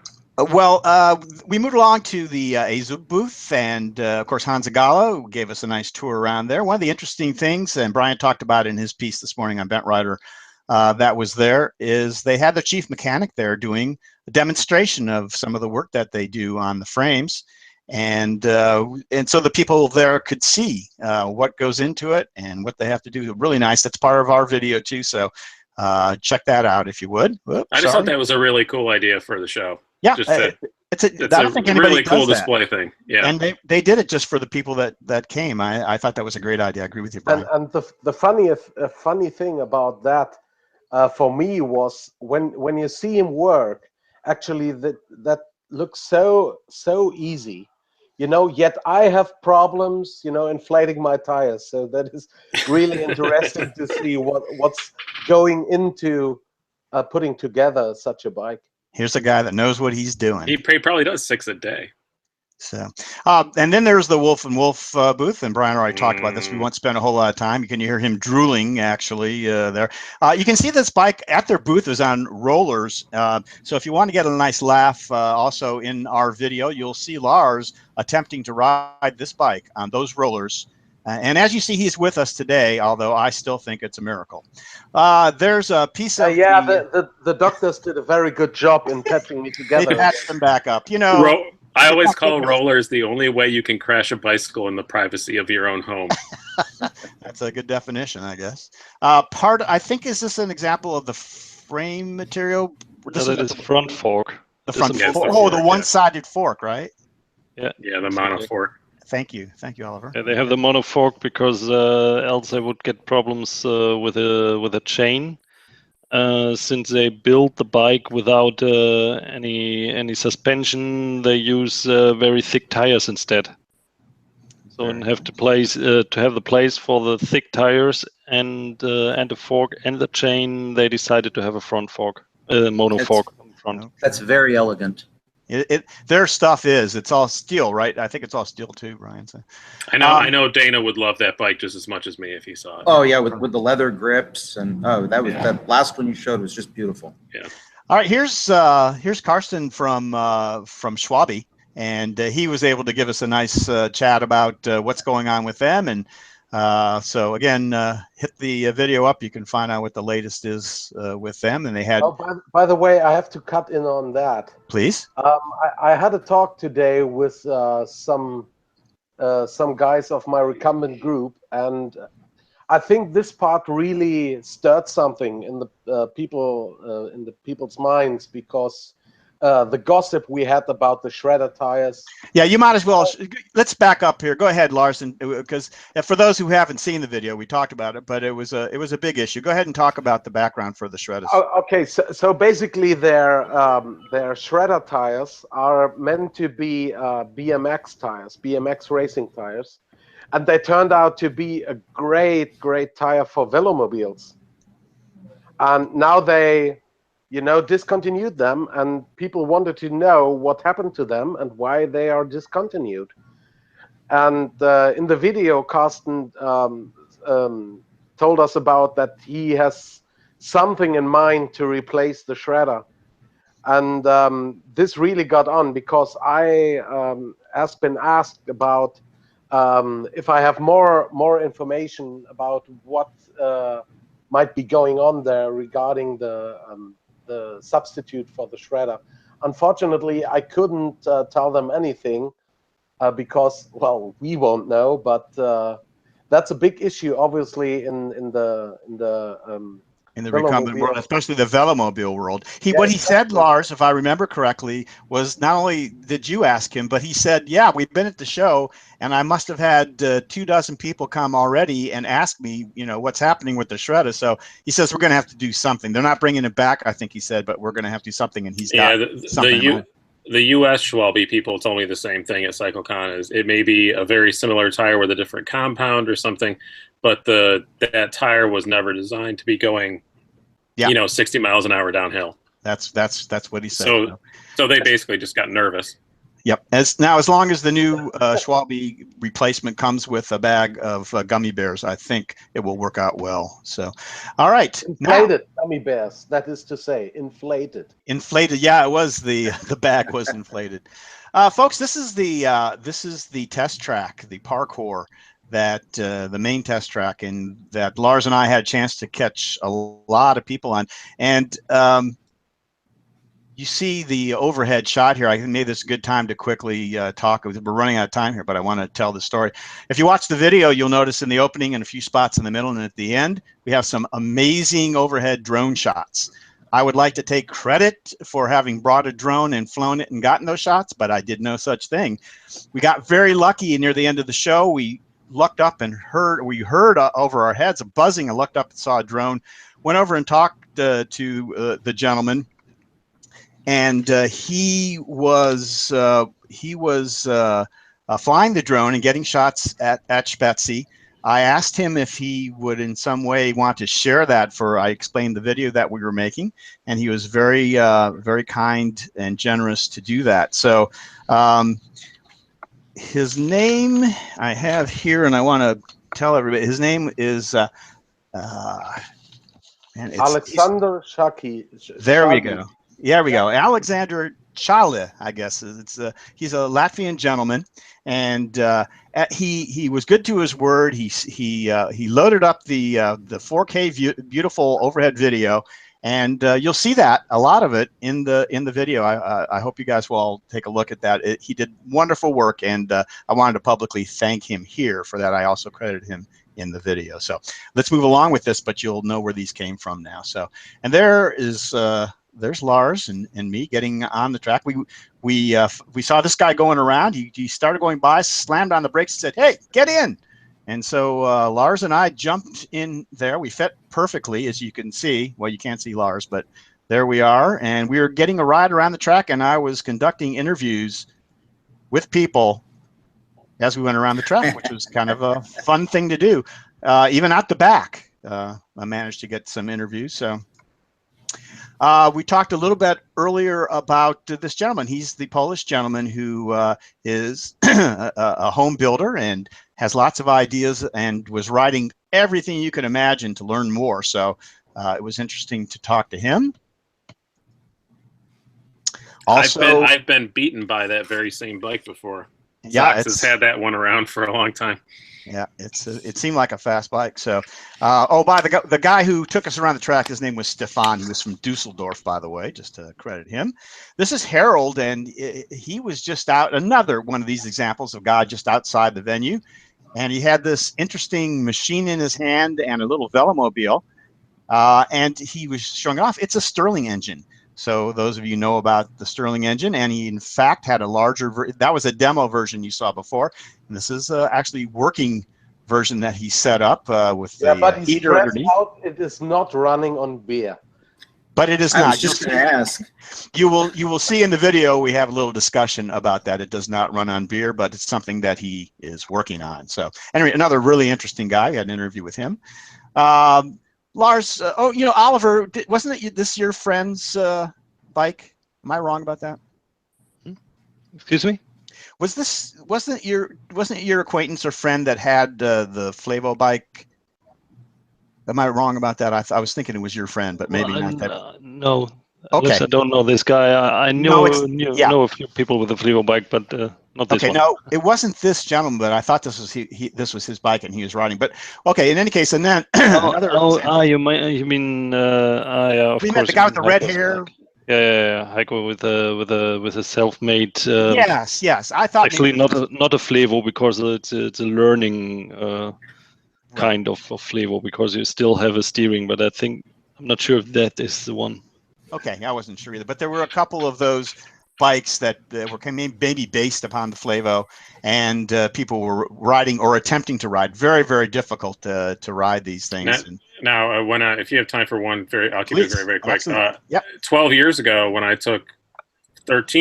I took Larry to Spezi, they had Flavios on the test track, and I eventually learned to master one, but I couldn't ride one very well then at all, because as you can see from the picture, it joints in the middle. And Larry just hopped on it and rode away like it was a Huffy. And I was so angry with him that he was able to just jump on it and ride away. Some people are just naturals. And then when you say natural, you think of Larry Varney. I mean, there's no doubt about that. Yeah. All right, let's move along. Well, here's another very interesting example. Near the end of our video, we had the opportunity to visit and interview this young lady. Her name is Oriane Berthaud. She's from France, and she designed and built this recumbent bamboo bike. So if you'd like to learn more, again, please jump on that video. You will see it. And you will also see that she can ride this bike no-handed and does a demonstration in the area where all these people were. She just maneuvered her way right around, and you'll see on the video. And Lars just managed to chase around behind her the whole time with the camera, which was lucky for us. But very interesting young lady, and we appreciated that interview. So, there's a little shot of it. Yeah, that bike was my absolute favorite on this year's Spezi, and what I think is worth mentioning is that the joints between the bamboo parts is done with hennep, yeah. Yeah, that's what I didn't understand what she was saying at the time, and then I found out after she was saying hemp. And also the wheels, I think maybe the most interesting thing of all, right, Oliver? Yeah, exactly. They're also built. Actually, I think the Felgen, the rims are original rims, but all the wooden parts, the wooden spokes, she built herself then in. Yeah, fantastic. So yeah, if you watch the video almost for no other reason, you should watch this part of it. So fantastic. And there's a little bit of a close-up. She does some artwork on it. I saw it pass by a couple times. I never got a chance to find out what it was or where it came from. We were lucky to grab her in time to get that. So, and there were Lars and I were having a little tete-a-tete kind of debriefing, And I don't know, I think Lars was telling me to back off a little bit, which I probably deserved. So, all right. So yeah, drone shots. So this is when we first spotted the drone. If you take a look right here in the center, you'll see the green hats. There we are. We're looking up. That's when we first spotted it. But yeah, aside from that, though, it does give you a nice view of the outdoor venue here, and you see all the booths. This is what it was like, and people going everywhere with bikes, people walking around. It was kind of mad. And there's the overhead view. I thought I'd label it up, all the people that helped us out.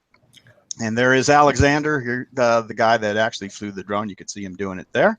He actually asked me to quit talking to him when I first came up because he was afraid he was going to crash it because I was breaking his concentration. So that would, but he's not the only one that ever told me to shut up. So, all right. That was the biggest difference I noticed between Spezi, like a decade break between them. It was not the amount of stuff; it was the amount of people. Yeah, it's incredible. It was crazy packed. And there we are saying goodbye after the long show. And there it is. That was Spezi 2017. So thanks everybody for watching that. Let me get back to my script here, which I'm sure is somewhere. Yeah, let me thank Lars and his wife Marion for their help. My wife Marilyn, Brian Ball, of course, big help to us as always. Ed Bowen, I didn't really mention, but he helped us on Saturday. He lives there in Germersheim, works at the base there. Thank you, Ed. Oliver was there and helped us immensely, and Alexander Chala with that amazing drone footage. So thank you for that. All right, you want to, Brian? You want to get the sports report set up, and if you want to come back to me on that, Lars, if you can. Oh, you can't probably because I have to stop presenting, huh? I already am. Yeah, sorry, guys. All right, yeah, you can see we're struggling a little bit with the slideshow today, so thank you all for bearing with us. We're going to go to Denny and the sports report as soon as Brian can get the pictures. Denny, you ready to go? Yes, I am. You got me okay? Yeah, we got you. And Brian, are you able to? Yeah, we're good to go. So go ahead and start out with Denny, if you would, Lars. And okay, you can leave it there. That's fine. That's fine. Oh, okay. Go ahead, Den. Yeah, geez, we miss Karl. Don't just a big shout out to him. No doubt. The ultra race season is in full throttle now. Here's a report by a new recumbent racer, Dan Rocco of Florida. Let me slow down a little bit. Dan, who has competed in quite a few ultra races on uprights, decided to test the ultra cycling waters on an Encore Schlitter. Here's what he told me. As a new recumbent rider, but not new to ultra cycling, I thought I would share some of my insights after my second 12-hour race completed on my laid-back bike. I've been participating in ultra-distance solo and team races on uprights for 3 years. At events like Bike Sebring, Mid-Atlantic, and the former Calvin's Challenge, I've experienced racing amongst recumbent riders from beginners to the fastest, most accomplished recumbent riders in the ultra cycling community. My main concern was not leaving my upright background completely and question if I had what it takes to jump a completely different pile of oranges. I like the design differences of both the high-end racing recumbents on the circuit and have friends that ride one or the other. For me, I chose the Schlitter Encore. My second race on this bike was at this year's Bessie's Creek, April 8th. 14 days earlier, I had ridden Ram Challenge Texas as one of the upright riders of a four-person team. I felt rested and ready to race. Bessie's is a no draft event, and when I lined up at the start, I felt confident but was concerned about my no draft abilities. Bessie's Creek is known for warm conditions during race day and predominantly high winds. I worked hard the first few laps going head-to-head with a good rider on another recumbent. I eventually got clear and maintained the overall lead that resulted in a 242-mile total for the first in age group and first overall. I was very pleased with my totals that day and really want to break the 250-mile mark sometime soon. I've had many questions regarding my recumbent transition in the last 4 months. I will say without a doubt, it is like apples and oranges. Riding my Encore is, however, more comfortable, more favorable in a headwind, and more efficient at all speeds. My heart rate is lower, pushing the same amount of power with a higher speed. Obviously, my saddle area issues are null and void compared to upright racing, as well as the neck and shoulder fatigue. I do suffer from some hot foot issues, but I'm on my way to fixing it. I have become so accustomed to training and racing with rearview mirrors on the bent that I'm uncomfortable with it on the road without them. And that's a good point. Lastly, I hear many of my friends say things about bent bikes in these races. I believe that different categories are great for recumbents and for cycling in general. I feel a good fitness level and practice on each type of bike. A rider of any age can ride for fun and or participate at any level he or she chooses on both types of bikes. I have upright time trial, endurance, and road race bikes. I also have a tandem. The bike that makes me smile the most is my recumbent, my Encore 700. I can't wait to add a different design recumbent to my arsenal in the future. I plan to race this recumbent at all my solo races here forward.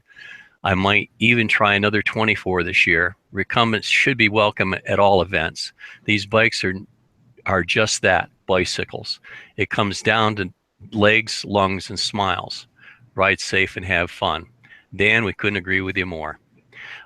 Here are the Bessie Creek 12-hour results. Dan was there at that race. Dan Rocco did 242 miles, and he was good for first overall, and of course for the first in the recumbent division. Zachary Lerner was 229 miles and second overall, and second in the recumbent division. Dave Towns did 128 miles, and he was third in his age group overall. So good results for there. On the 24-hour, Ray Van Etten clocked 341 miles on an HPV and won that category. And in the 6-hour, Larry Oslin dominated all 6-hour racers with an incredible 142 miles, besting the nearest 6-hour rider by 8 miles. Nice race, Larry. Be sure to follow Alan Dune in the upcoming Trans Am bike race. He's the only recumbent in a field of almost 200 cyclists. 200 cyclists now to attempt this self-supported 4,300-mile race. Most racers, but not all, will leave Astoria, Oregon the morning of June 3rd. Some are going to be starting in Yorktown, but nobody on a recumbent is going to be starting in Yorktown, Virginia. And they will actually be finishing in Astoria, Oregon, but there's only about 4 or 5 last I checked. Final destination for the vast majority of the riders is Yorktown, Virginia. Finally, the year is over. Amanda Koch.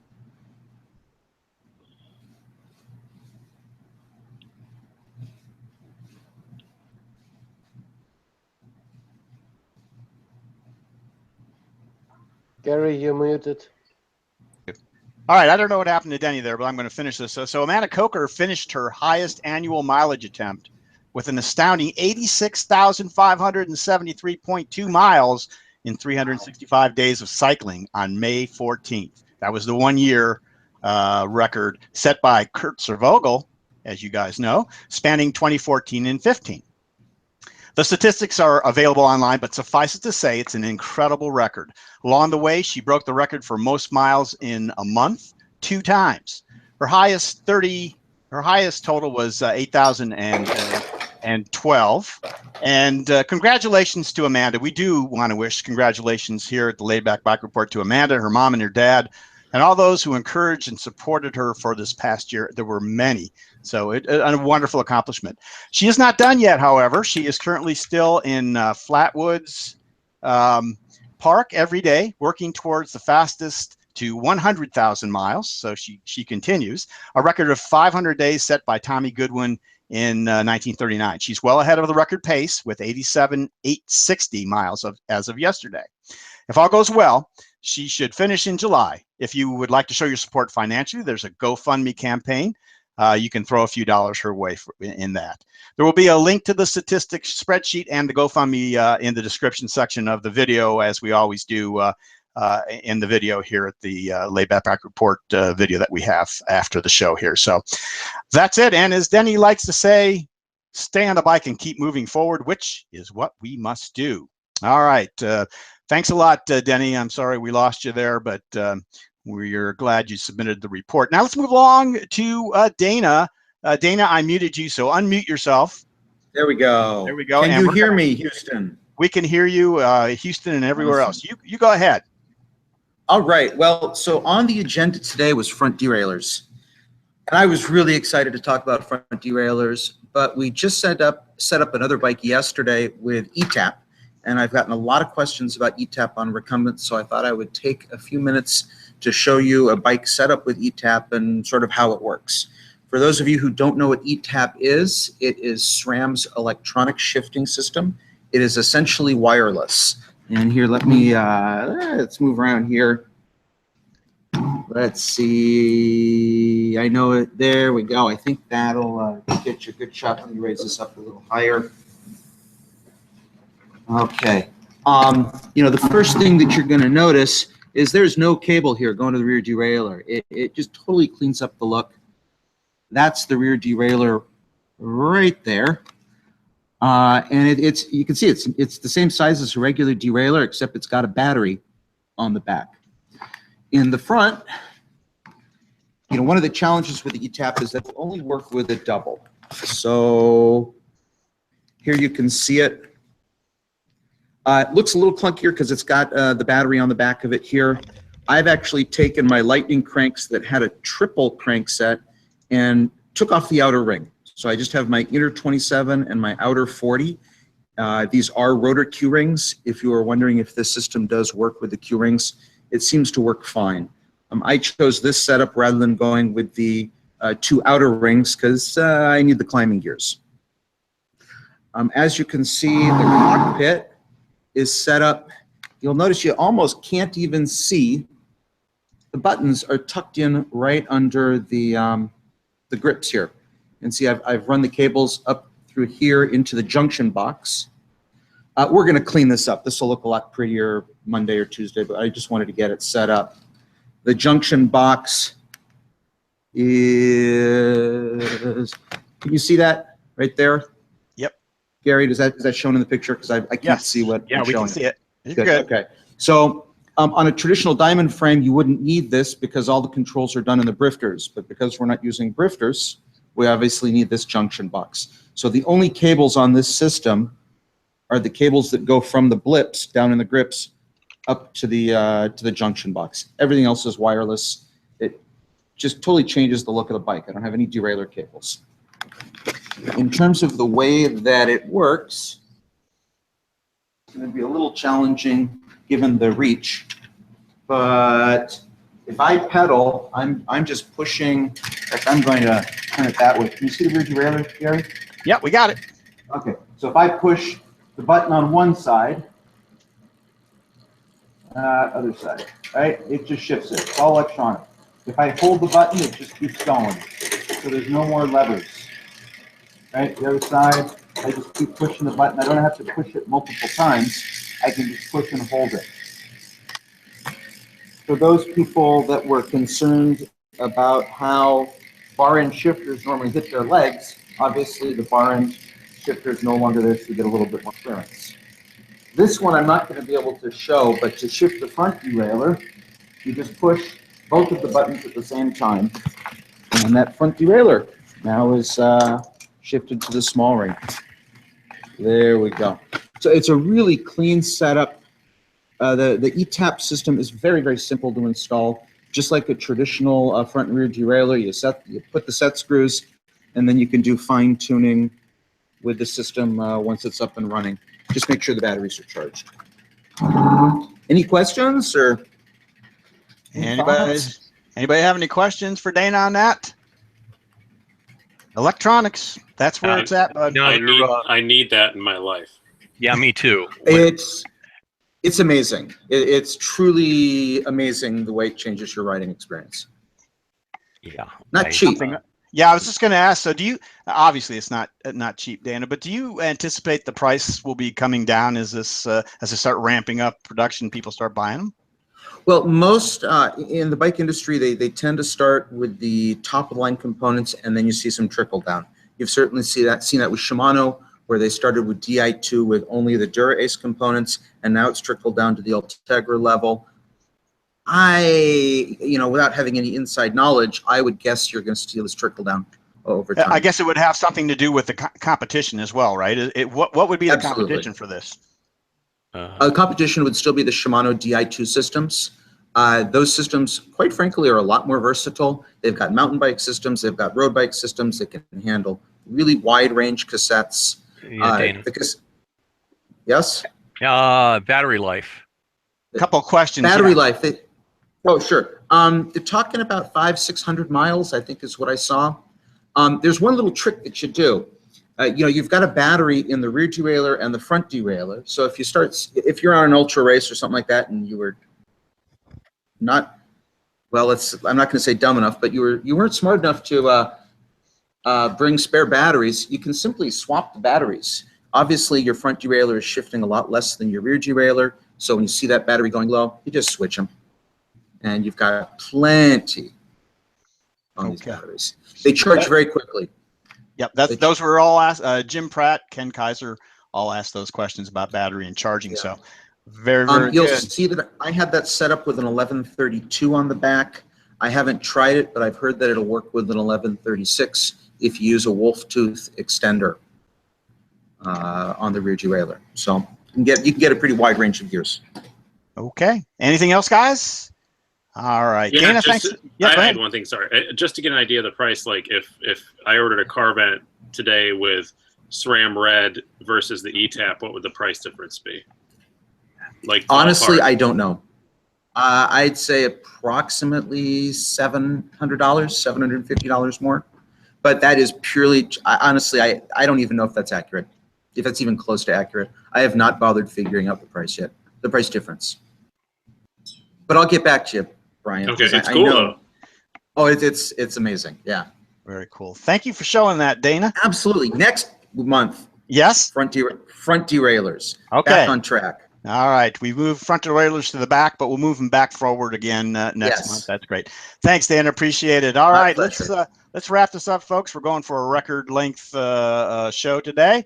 Let's see. Lars, are you able to direct still? I know we lost it for a minute. Can you get? Yeah, I guess you are. Thank you very much. Yes. All right. We're going to the Google Plus bike rider community here, and go ahead. Next one, Brian. And we got 1,152 members, so thank you all. Let's go ahead to the contest winners. First of all, picture of the month. Our friends Julie and Mark Lovegrove are touring now in Korea and Japan, and sending back all kinds of interesting pictures. And this, I believe, was from her Korean portion of the trip. They're in Japan now, and actually might try to get Julie and Mark on the show next time. They'll still be in Japan, so we're going to see if we can get them live. But Four Rivers Trail from Seoul to Busan. This is a great tour that they have. I love this picture of them. So picture of the month. Congratulations, Julie and Mark. The video of the month. Wonderful people. Wonderful, wonderful people. I'm glad to see. Did you know them? Yes, I actually built that Stratus XP for them. Oh my gosh, yes, and they're from England actually. So. Yes, we built that for them. They came over here, picked up the bike, and rode it across the U.S. Oh, I knew that they were here. Yes. I didn't even know them. Beautiful people. Thank you, Dana. But Dana knows everybody. That's great.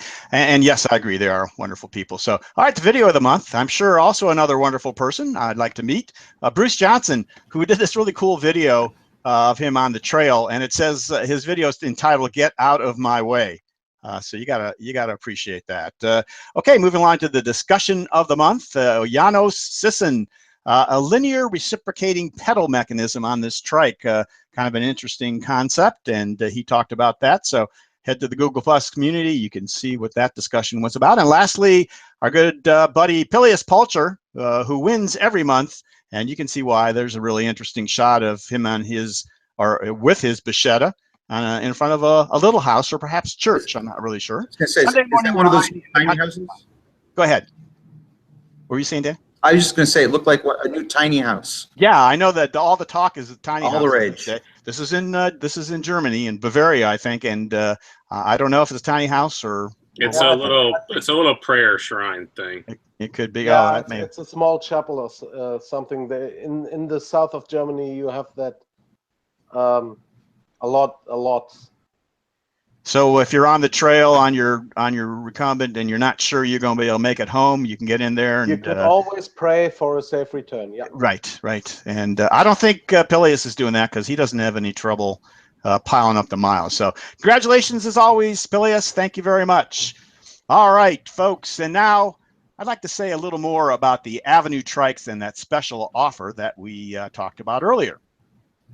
Avenue Trikes First Avenue features a 14-inch high seat with easy reach handlebars, allowing you to easily get on and off. And looks like this particular rider might have some trouble getting on and off. 24-speed derailleurs for hills.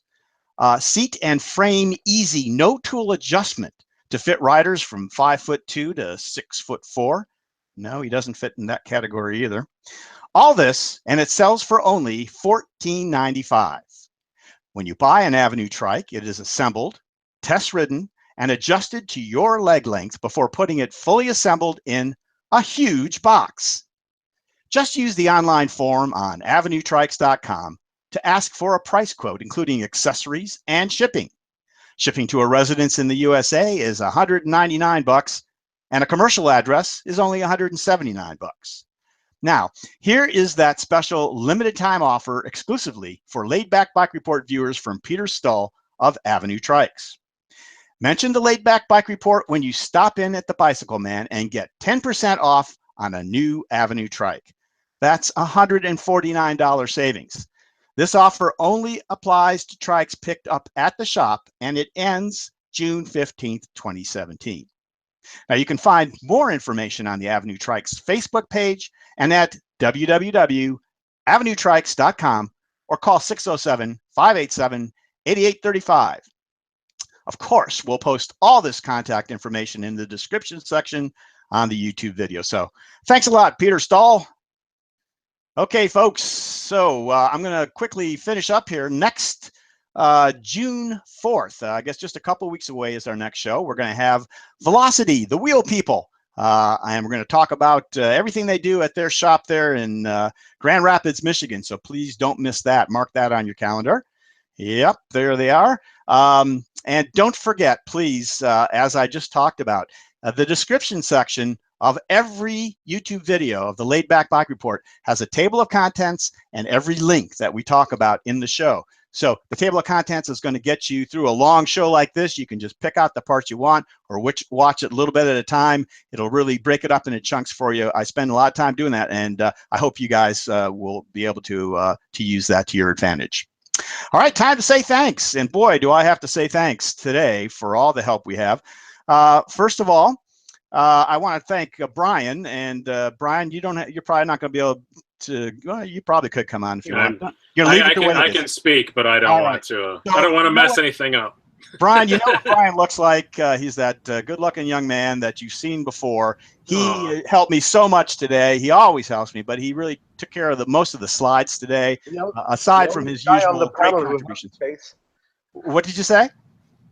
The only guy on this panel who comes with a face. It comes with a face, yeah. I'll take that as a compliment. I don't know what it means. But.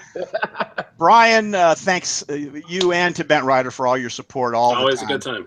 Thanks so much. And let's see. Let's go to Dana. Let's go down the line here. Dana, thank you so much. Yay. There we go from California. Thanks for the great talk today. On the it's always fun being here. Thanks a lot. And Denny, you made me want to go back to Spezi again. Well, I hope you will. Really, I can't recommend it highly enough. So, Denny, can we get to Denny there? Denny, thank you so much. Yeah. Sorry you came and went there. It's always a challenge. Yeah. Hey, Denny. Well, I'm always coming and going, I guess. You're coming and going, so.